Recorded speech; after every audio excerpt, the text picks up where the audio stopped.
Hey guys. Hey, there's a case out of Georgia. It's the case of Joseph and Jennifer Rosenbaum.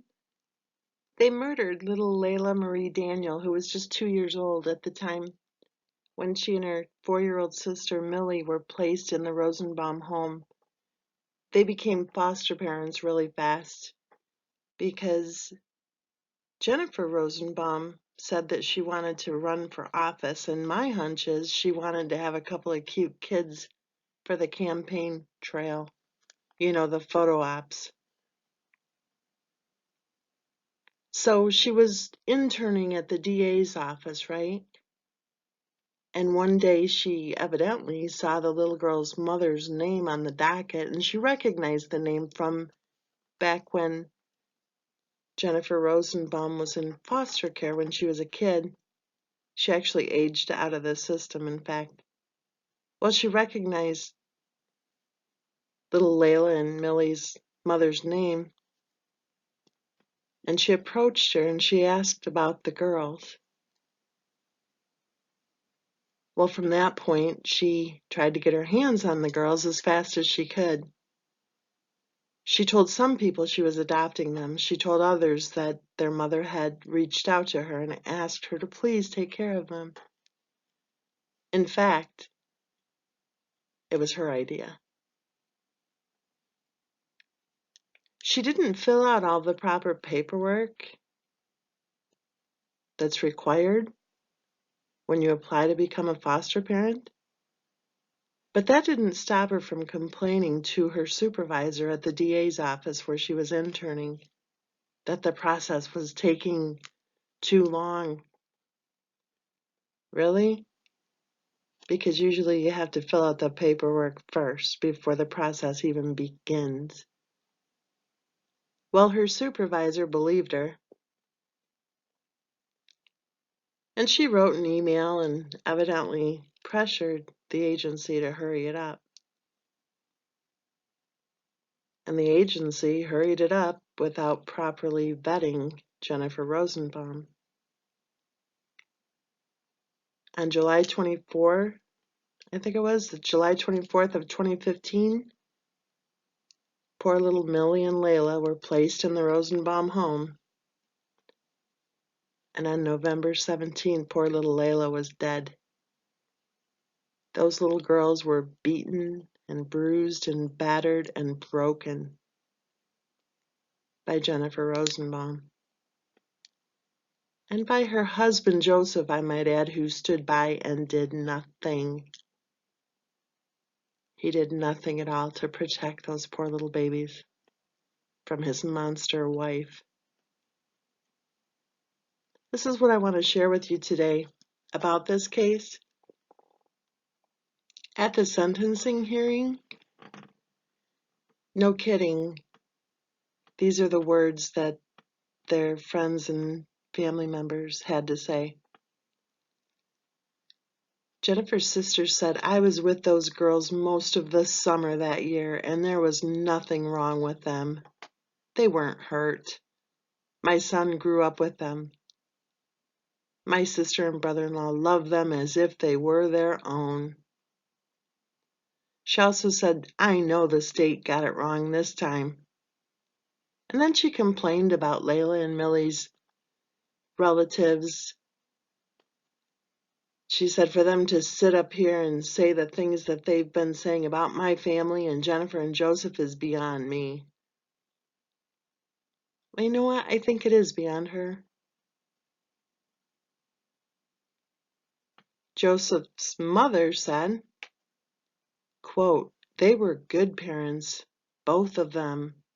They would never do this. It was an accident. I don't care what anybody says." And one of Jennifer's friends said, quote, "Jennifer and Joseph were broken by the death of Layla, completely broken. They loved those girls with their whole hearts.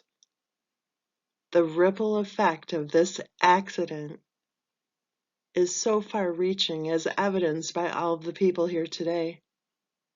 But I do believe that's what it was, a tragic accident. They will never recover." And then Joseph's father said, quote, "Please be lenient. I know this all could have been prevented if the biological mother in the family, it starts when that child was born. It starts with them. That's the first step of responsibility."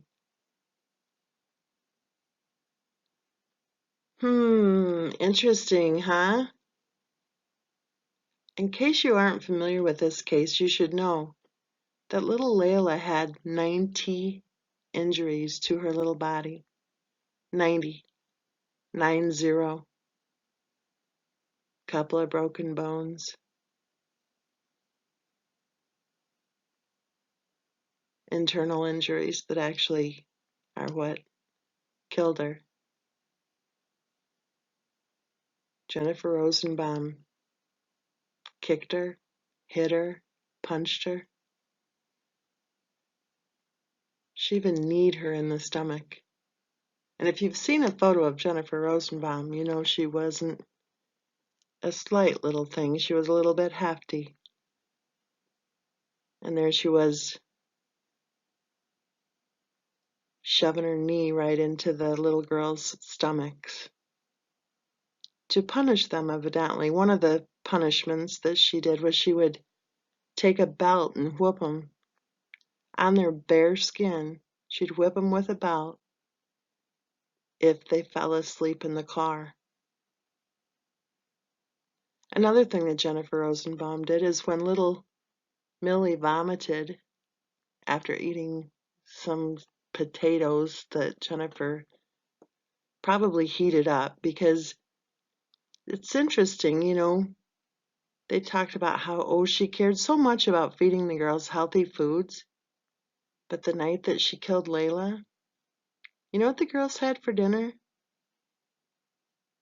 Her husband was a corrections officer at the prison, and he actually brought food home from the prison to feed the foster children. So the night that Layla died, she was eating prison food. Chicken nuggets from a prison.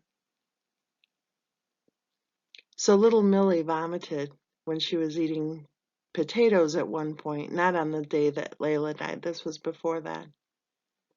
And what did the monster mom make Millie do? She made her clean her plate, vomit and all. How on earth can all these people stand there at the sentencing hearing and act like Jennifer and Joseph didn't do anything wrong? Millie had 15 injuries to her little body, and one of her injuries was a broken arm that was never treated. She suffered with a broken arm that healed on its own. Imagine the pain that those little girls suffered through. And then all of these people who were in a position, by the way, to have saved the girls from being harmed. All of these people lined right up to say, "Oh no, it was an accident."